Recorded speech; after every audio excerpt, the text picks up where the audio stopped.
Hello, everyone. This is Rebecca Green for the Whiny Palooza podcast, and I am very excited today because I get to talk to Jo Ann Freiberg.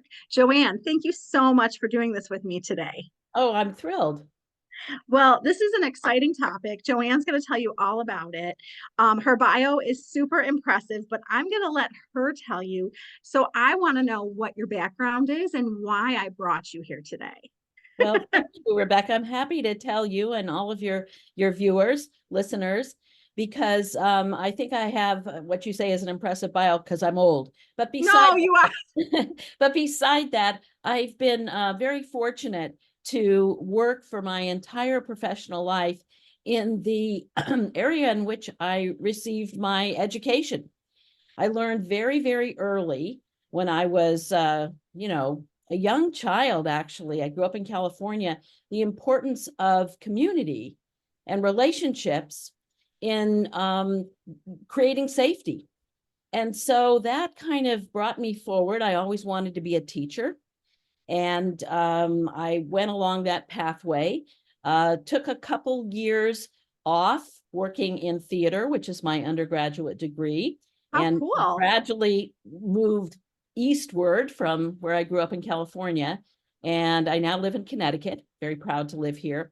Um, I have worked in countless universities, teaching every kind of teacher education stuff. I have a master's degree as well as my doctorate in what we call philosophy of education, which is, don't worry about that, but my concentration was ethics, about how people should treat one another.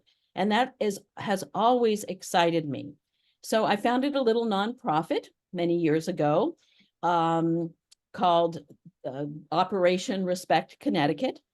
And that led me to being put at the State Department of Education here in Connecticut, where I worked for 14 years.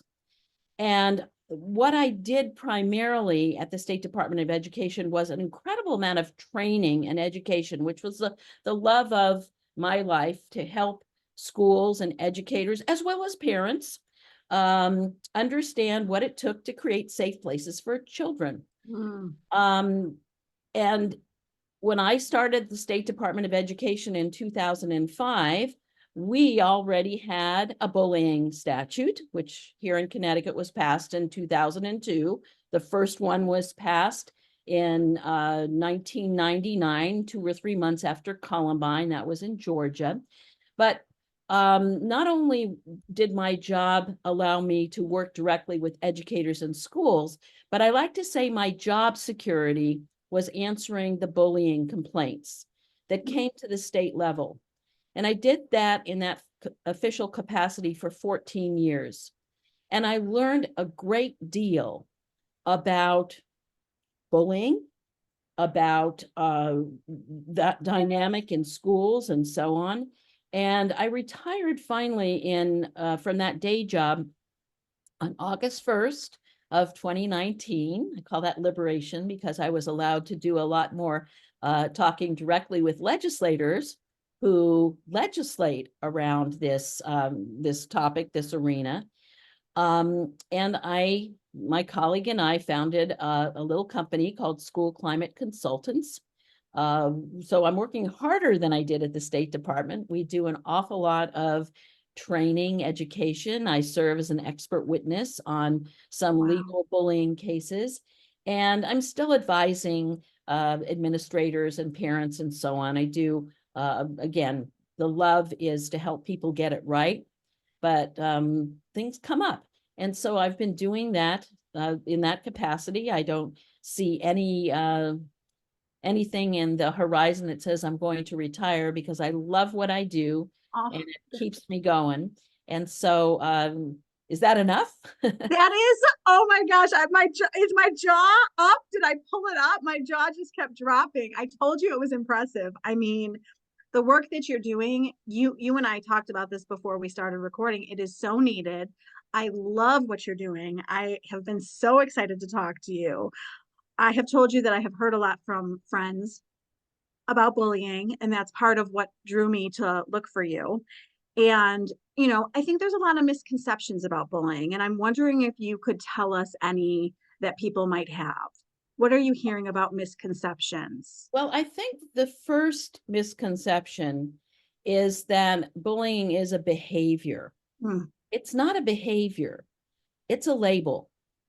Um, it's a label for a whole lot of different behaviors. It's also the potential conclusion of an investigation. And what's interesting, the history around this is pretty fascinating. And I'm serving as an expert witness currently in a case. And I had occasion to go to the dictionary and look up what the dictionary said was the definition of bullying. And this dictionary predates Columbine. Now, Columbine is like a 12-lane highway around the arena of bullying, because prior to Columbine, which was April 20th, 1999, there were no statutes around bullying, none. We can go back in literature and see the word and the term used centuries before. I mean, the word bully and bullying has been used forever, but it wasn't in our current, especially American vernacular, the language of Mm-mm. bullying. I like to say we're now in bully mania. And so right now, and I'm kind of answering your misconception questions and meandering around, because everyone should know that currently, as of September in 2015, every single state in the nation has an anti-bullying law. There are That's no awesome. there are no federal anti-bullying laws. Now, Rebecca, you can say that's awesome. I look at it slightly differently. I think we should have laws around creating safe places for kids, I which is love that. it's the spirit of these anti-bullying laws. But what Yeah. happened is that legislators, without knowing what they're doing, have said, stomp out bullying. But bullying is such a negative um, concept. And again, it's a label. If a child gets off a bus or comes in from recess or a locker room and says, I've been bullied, the person receiving that comment has to say, tell me what happened, because bullying is not a behavior. And so prior to Columbine, and I have lots of video to demonstrate this, prior to Columbine, if somebody came in from one of those venues, they'd come in and said, he pushed me, he called me names, he wouldn't let me play with them, she teased me. We would hear the behaviors, we wouldn't hear the label. Now, and it's one of those unintended negative consequences from all of the statutes, everybody says it's bullying. So Yeah. it's either bullying or it's not bullying. And that's a huge problem, because parents unfortunately believe, another unintended negative consequence from these statutes, that if they don't wave the bullying flag, that the school won't do anything about it. And, Oh, and that's really unfortunate, which because isn't true from my it, experience with, it's not true. It's not no. true at all. And actually, because these bullying statutes are so prescriptive and detailed and go into all kinds of procedural things, when a parent comes in or a student and it says, I've been bullied, it kicks in a whole host of things that don't have to happen to help the child be safer. So I have a question from what you're saying. So is it more helpful as a parent that if something happens, that I go into school or I call school and I tell them exactly what happened versus labeling it that I might think it's bullying? Yes, that's a Yes. very astute observation. And we kind of get the impression, both in written articles as well as just what's in the ether, that we have this epidemic of bullying. The problem is, and I'm going to share my bias here, I do not see any benefit whatsoever in labeling any child, adolescent a bully. I don't know what the benefit is. It's something that says you're bad. I think that, prior to these statutes, schools worked diligently to help children feel safe, be safe, and so on. Now we label children bullies. But let me ask you, Rebecca, a question, and your Yeah. listeners can kind of think about this as they're hearing this. what do you think? I'm going to use my state as an example, but I think that it's pretty, I had to look at things nationally, not just here in Connecticut. But what do you think the percentage of children in any given year in our schools are labeled bullies? The Oh, percentage of children that are labeled bullies. Think about that for a second and give me a number. What do you think? I'm gonna say, I'm gonna hope that I'm not wrong. 10%. Okay, so that's an interesting number. Some people will say, oh, 30% of kids are bullied. It all depends upon how it's defined. And of course, who's coming to the conclusion that it is bullying or it is not bullying. The problem is, first of all 50 states have a definition of bullying, and all 50 states have different definitions of bullying. That's a problem. That is a problem. I'm going to answer my own question in a minute. But what's Yep. interesting is that the dictionary definition that I looked at, which was from, again, a dictionary that was published prior to Columbine, says that it's about cruel behavior of somebody who engages in cruel behavior towards someone who is weaker than them. Now, the only common denominator, the commonality around bullying is that it's about abuse of power. And some of the state's definitions recognize that, some don't. But when you go and look at the actual numbers of children who are labeled bullies, it is not 10%. It is not even 1%. It is 0.13%. And that's been very consistent here in Connecticut. I'm sure it's going to vary a little bit, but the point is schools are loath to label children bullies. And I'm glad I was wrong. I thought you were gonna go higher. no. Now, does that mean that in terms of abuse of power, and by the way, adults can abuse children Yeah. as well, can bully, but almost all the state statutes only talk about students. Nobody wants to police themselves. Adults Mm, make these laws, they don't want to hold themselves accountable. That's a problem interesting. too.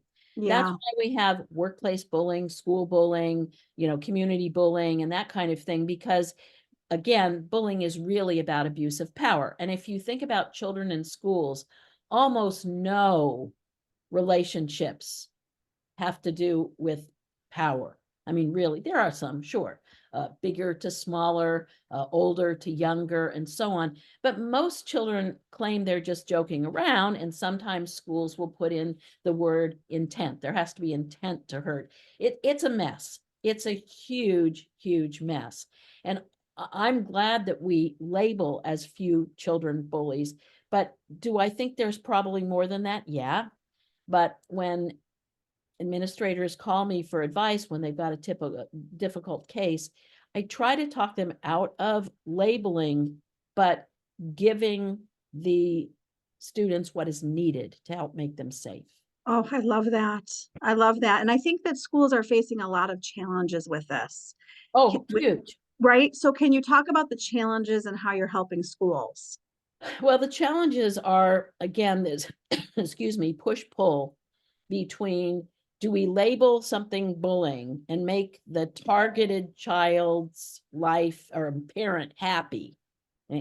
Nobody else is happy. No schools want to have any bullying. No child wants to be labeled a bully. No parent wants their child to be labeled a bully, and nobody sees themselves as a bully. So you have that, but you also have these statutes, and schools are very worried about lawsuits. And so let me just tell you something that we were able to do in Connecticut this past legislative session, because there are an awful lot of other states that have their eyes on what we did. And I'm very proud to share this. And if anybody is interested in knowing what we've done, I have the documents, I have the statute and so on. But once I left the State Department of Education, I went directly to, with my colleague, we went directly to legislators. We have something called the Education Committee, which is made up of Connecticut senators and representatives, and we have the legislature as well. And we said, could we talk to you about bullying? because, and I'll use Connecticut as an example because I know it so well, but it is no different across the country. Connecticut first passed their anti-bullying law in 2002. It was reacting to a particular very tragic student suicide of a sixth grader in one of our middle schools here. And let me just throw in that suicide is never a one path thing. This little guy had a horrific home life. And so he came to school dirty and he was teased for that and so on. Oh. But his suicide was not directly, it was contributory. And there is, I'm not a qualified expert on suicide, but I've worked with people who are. And if you ever think that a child commits suicide just because of how they're treated at school, that's a mistake. It's always very complicated. But in any case, he was bullied at school, at least that was the press, and we passed an anti-bullying law. It didn't change the landscape, right? So in 2006, it was amended and the definition changed. Again, the landscape didn't change. Just as many complaints, just as many, all of the kinds of markers of what's going on. And the legislature amended again 2008. Changed the definition. In 2011, once again, sweeping changes, brought in very, very onerous investigation requirements and so on, changed the definition again, didn't change the landscape. In 2014, many legislators wanted to say, I'm against bullying. And so 3 additional statutes were passed. Again, didn't change the landscape. There was attempts to do it in subsequent years. I want to say 2000 and, well, it changed again in 2019, again, with differences in definition. I think between 2014 and 2019, superintendent stood up and said, stop. You're not even giving us time to implement the last set. So give us a break. Yes. So there's some task force and so on and so forth. But anyway, in 2019, which is the year that I retired, it was passed a little bit before that. So then we went and I want to say stormed. We didn't. We were very polite. But we said, could we really educate you around this topic?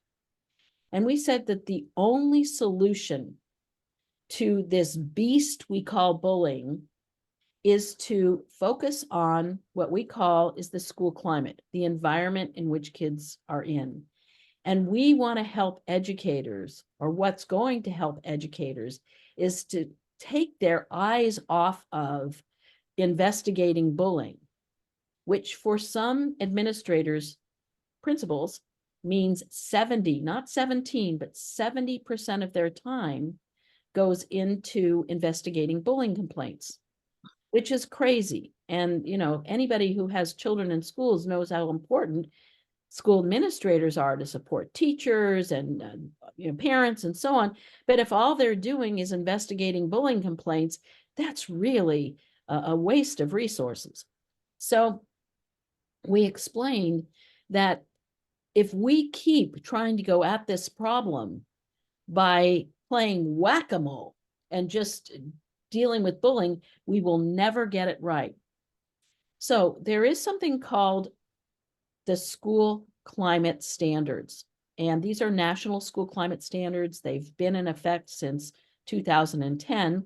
And standard 4 says the school community will create an environment where all members are welcomed, supported, and feel safe in school, socially, emotionally, physically, intellectually, in every possible way, culturally, sexually, and so on. And what would help schools is to say, do that.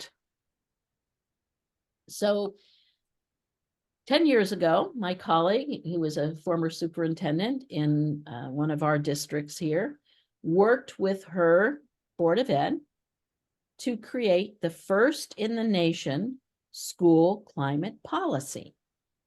And so we took that to the legislature and we said, if you can obligate through statute schools to adopt the school climate policy, which says create safe places for kids in 10 pages, but you get the drift. Yeah. Their students will have a better chance of having that happen.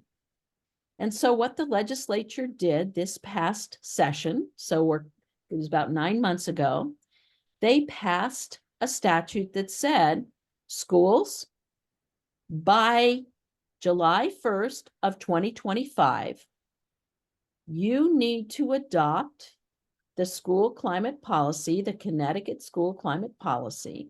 And once you do that, you are out from under the existing bullying statutes. Wow. And how do you feel about that? You must feel pretty awesome. we feel really proud of what we've done. And we have schools thanking us. And there is they're working. We didn't want to, and we explained to legislators, if you say this has to happen yesterday or tomorrow, that's not fair. Yeah. So we begged them to provide a window to prepare boards of ed, because many individuals, as you and your audience knows, board of ed members are parents. They're community members. They need to be educated. They think the way to do this is by adopting anti-bullying policies, but that's not the way to do it. So we needed time to help school boards be educated and supportive of exchanging a school climate policy for an anti-bullying policy. So we're the first in the nation to do that. And again, I have all of that. If anybody is interested, I'm happy to share, but that's kind of where we're going. So you're starting quite the amazing trend that I'm sure will bubble out to other states.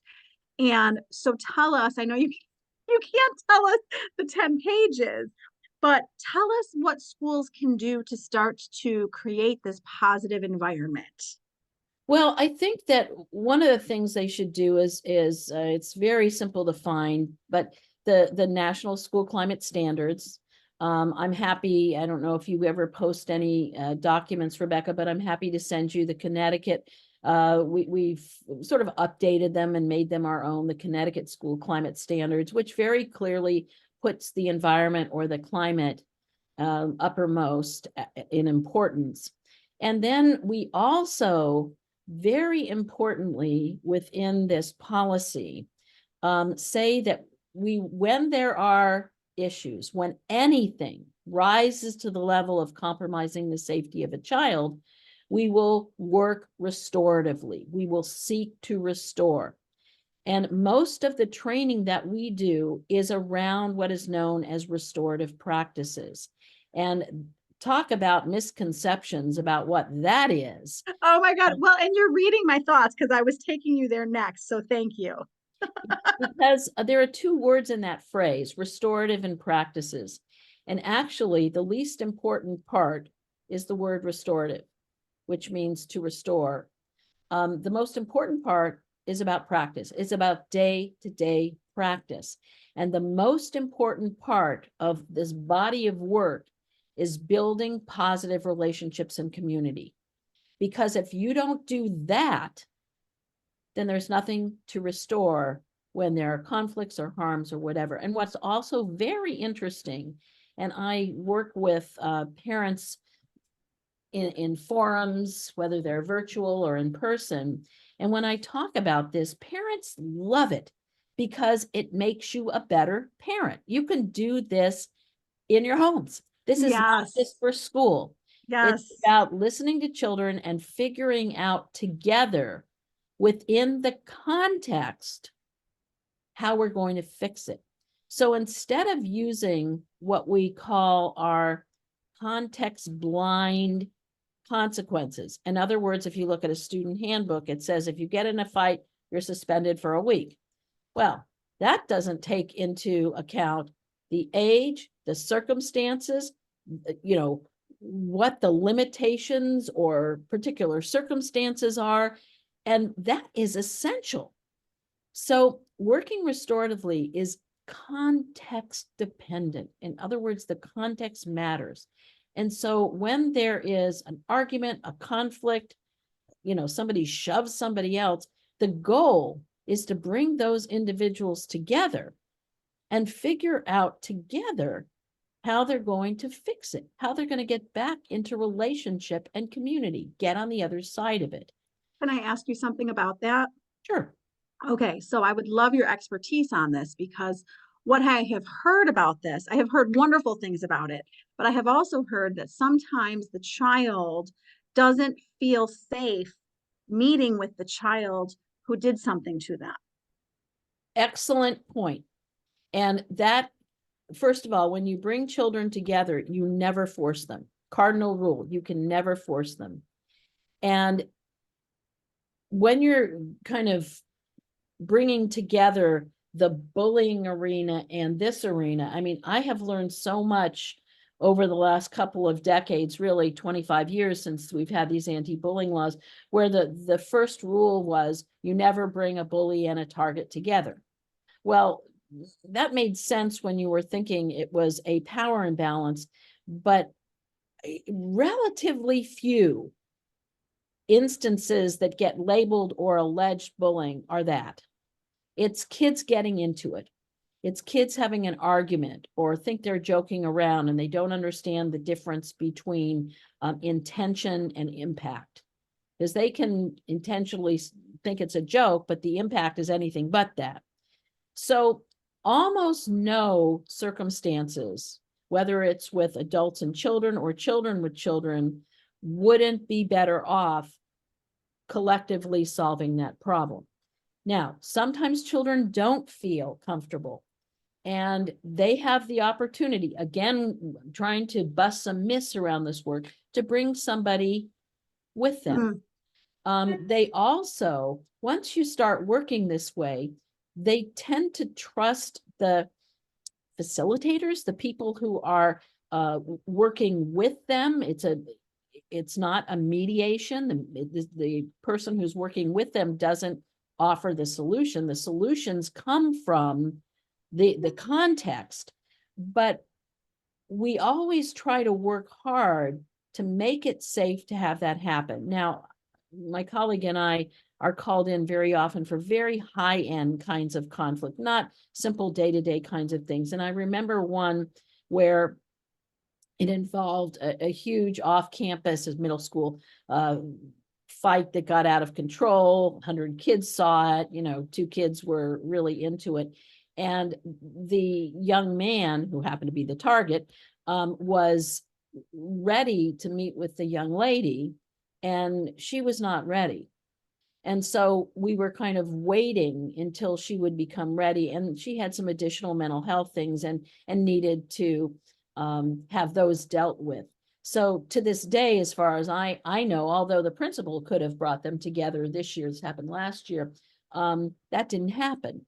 But don't force them. But if you trust the adult that you're working with, or the adult would say, you want to write it down, I'll speak for you, and then we can, but there isn't a one size fits all recipe that you bring. You never force people to come together.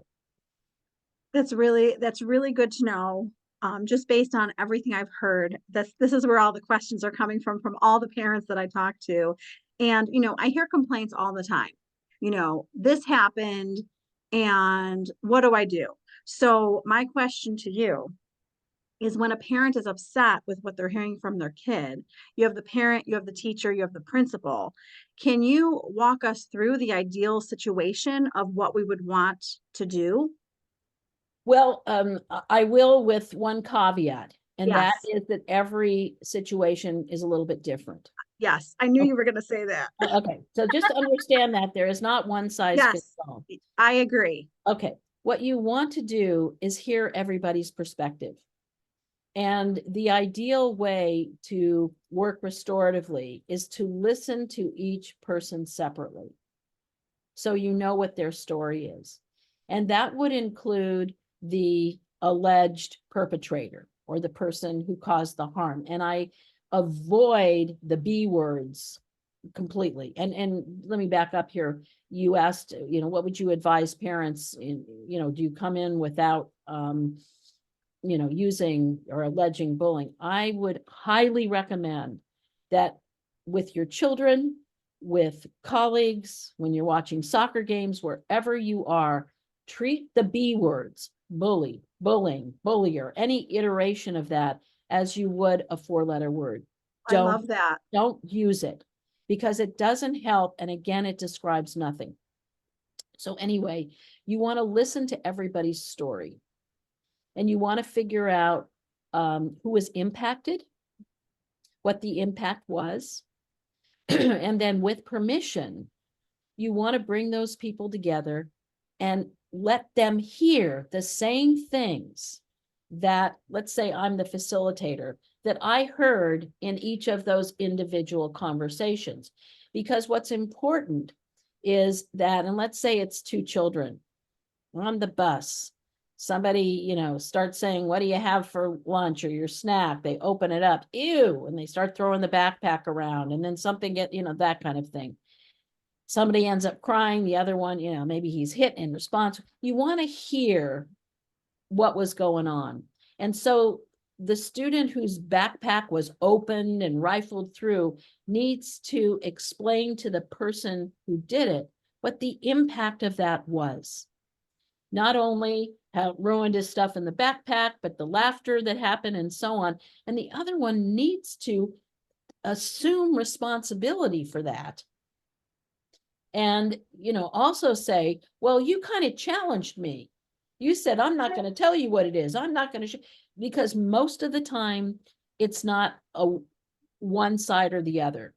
It may be 90% and 10%, could be 50-50, it doesn't matter, but they need to hear the impact of what they did, correct any misunderstandings, and then importantly, how are we going to fix it? How am I going to show you that I won't open your backpack again, and you're going to show me that you won't bait me? Now I'm using adult terms, but, and Yeah. Let me give you a very, very simple example. This is a real example. Heard about it a few weeks ago with a school that we're working with. 2 little 3rd graders were calling each other pretty inappropriate racial names. I'm assuming one child was African-American, one child was white. It doesn't really matter. But instead of saying, okay, you guys are in lunch detention, which is, easy for somebody to say, oh, you call somebody names, you're in lunch detention. The psychologist and the principal pulled these 2 little 8-year-olds, 9-year-olds, 3rd graders together. And in 8 minutes, found out from both of them that they were repeating what their parents were saying. They also recognized, with both of them in the room, that that wasn't appropriate and they didn't like it. And they agreed that they wouldn't do that anymore. And it's over. And that took 8 minutes. Oh my gosh. That took 8. That's such a good example because it is.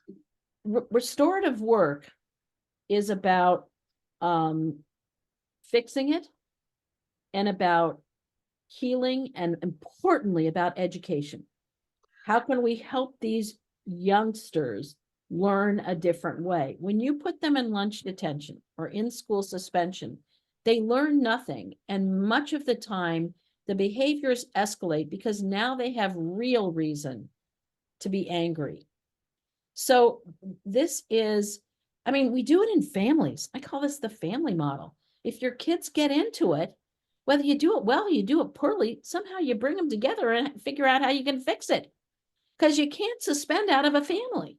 Right. Well, and just sending them to their room is not teaching them anything. No, it's not teaching. You may want to do that. I call it chill time. We all chill need time. I was going to say cool off period is always good. I call it chill time, but I like to say kids may need some chill time, but they don't need to do time. Yes. Yes. I love that. And so that's the perspective. And for me, the best synonym for restorative is healing. There is so much trauma out there, and there's trauma, that's a whole other topic, but there's so much trauma out there. And since COVID, everybody experienced something. So, and we're seeing the behaviors escalate because of it. And so we need to create healing environments in schools where kids can take a deep breath and know they're going to have a great time and know they're safe and know they're going to, be able to work collaboratively with one another. And that's the practice. And so for me, it's about healing environments. And when those inevitable conflicts, harms, because that's what kids do, they figure it out, but they have to learn different ways. Some Yes, of them don't have great role models at home. And true. if they don't learn it in school, they're not going to learn it anywhere else. Such good points. Well, and I think that, so the ideal situation, and I'm just asking you for other mothers because I am going to knock on wood. I had a fantastic experience and I love my children's schools. And I did contact them about something that happened in September that my daughter was very upset with. And the teacher, the counselor, the principal, I mean, it was taken care of. They talked to each other. The kid apologized. It went exactly how you would want it to go. However, okay, I'm the ideal situation. And I have heard other stories where the behaviors continue. So when the behaviors continue, what should these mothers, parents do? Well, first of all, they should be communicating with schools. Yes. And uh, I recommend not demanding, but working as collaboratively as you can. Um, when you're truly working restoratively, most of the time it's managed and it's over with. And it sounds like, Rebecca, that that's what's kind of happening in your school. But let me use an analogy here. Because when you're working restoratively, and this may either get some quizzical looks or upset some people, you never, you know, have that conversation, figure out how you're going to get past it. You have 2 or 3 of these because it keeps continuing. You say, okay, enough. Now I'm going to suspend you. That's not the way it works. Right.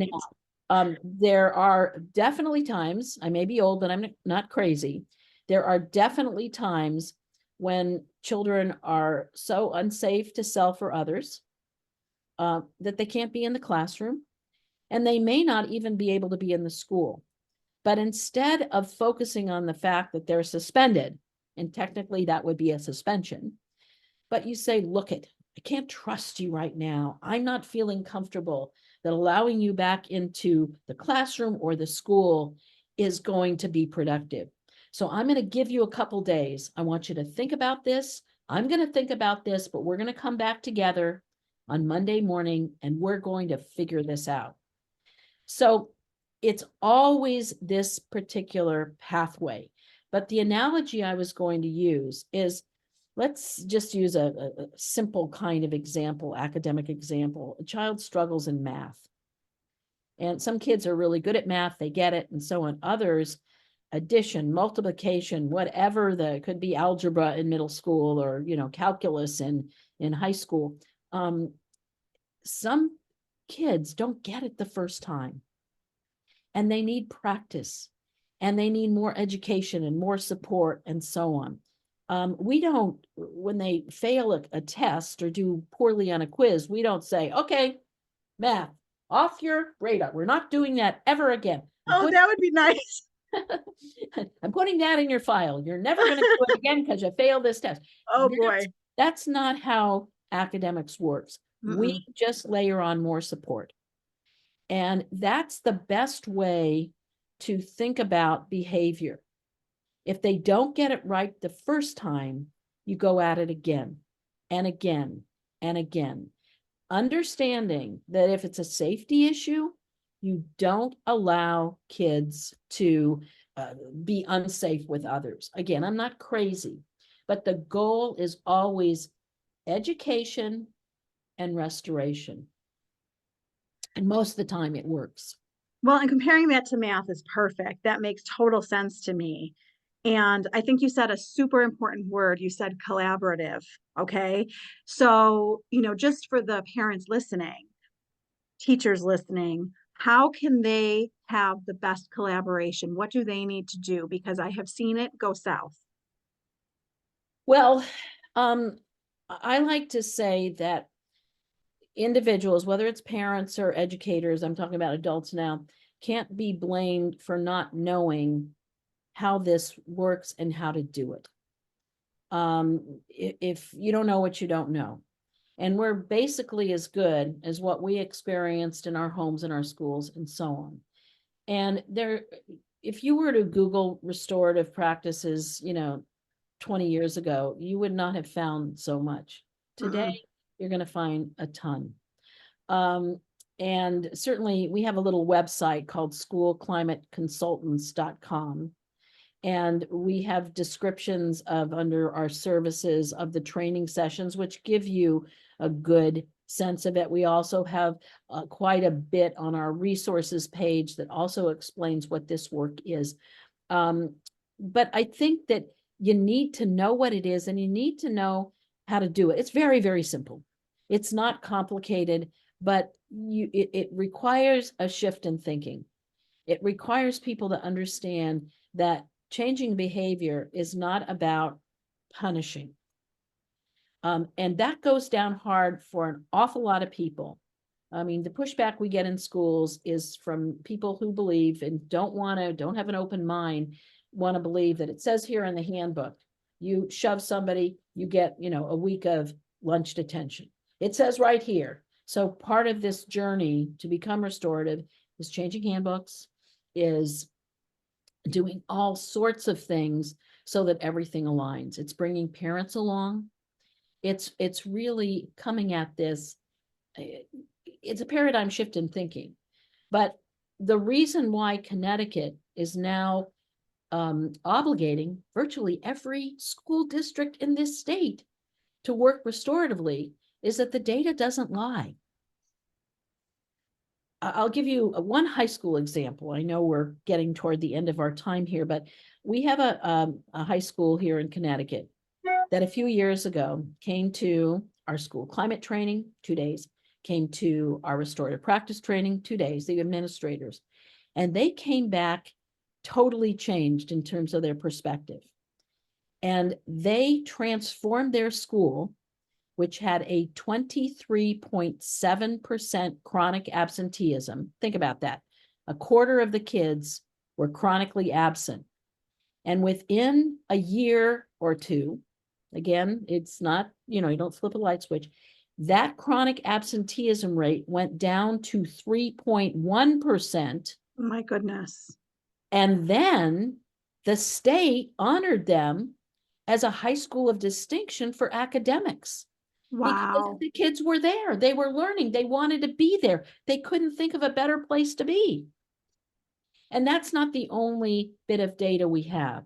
And so you start to look at the data of kids cutting suspensions down to almost none, because instead of throwing them out, we're solving the problems. So in any case, the data doesn't lie. And the legislators here in Connecticut are very smart people. Yeah. And they got it. And they said, yes, we have to start working this way. So, that's the reason, because it's better for kids. And that's what we want. We want it to be better for kids. We want a better climate for kids. We want to teach kids the skills that they don't have. I have to tell you that when things happen, my thought process is, what is going on for that child that happened, right? What is going on? They're having a bad day. Something happened at home. I mean, you're on it. You are on the right path. And I am so honored that you shared all of this with us. Well, it was a thrill to do it. Thank you. We're going to have to do this again because 47 minutes with you went by. It feels like 5 minutes.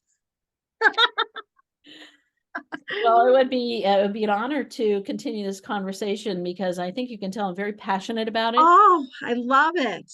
Yes. And it is so transformative for children, for families, for schools. And that's what this work is all about.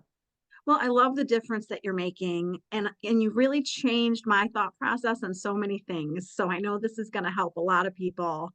And tell everybody where to find you. Well, again, we have a very nice website, and it's schoolclimateconsultants, plural.com. And you can reach us through there. It says contact us. You can see the trainings that we're having. We don't just work in Connecticut. We're going to Kansas City in end of April, May. So there's places all over. We travel. We go to New Jersey. We go That's to awesome. we're going to Tennessee. We're going. So we work virtually, but we love to bring this work to families, to schools, to communities. And if there are any people who are tied to government and want to know what we have been able to do, certainly we have legislators who believe and who've said, we think this is the most important legislation that they've done in their entire tenure. And that's, for some of them, that's decades, because it is so transformative. So Amazing. that's, You're gonna make a difference for a lot of kids. well, that's the goal. It's all about the kids. Well, I can't thank you enough for your time and expertise. No worries. I'm glad to do it. If we can do it again, that would be awesome. That would be wonderful. This is Rebecca Green, and I want to remind everyone to spend every day laughing, learning, and loving. Thank you for tuning in to the Whiny Palooza podcast. If you like what you heard, please be sure to subscribe so you never miss an episode. While you are there, leave a review. I love to hear your feedback. Thank you so much for listening. Until next time. This show has been produced by Market Domination, LLC. To discover how you can have your own show completely done for you and turn it into a real published book and become the authority in your marketplace, go to www.marketdominationllc.com/podcast offer. 49 faces looked to him in triumph. Over the last 12 months, they had each taken turns and promoted his business for a week at a time, driving over $987,342 in revenue. What if you had a network of 50 centers of influence who promoted your business every week for a year? Grab your copy of the #1 Amazon best-selling book, The Ultimate Guide to Growing Your Business with a Podcast, at 33% off the Amazon price by going to ultimatepodcastbook.com. Again, that website for 33% off the Amazon price is ultimatepodcastbook.com.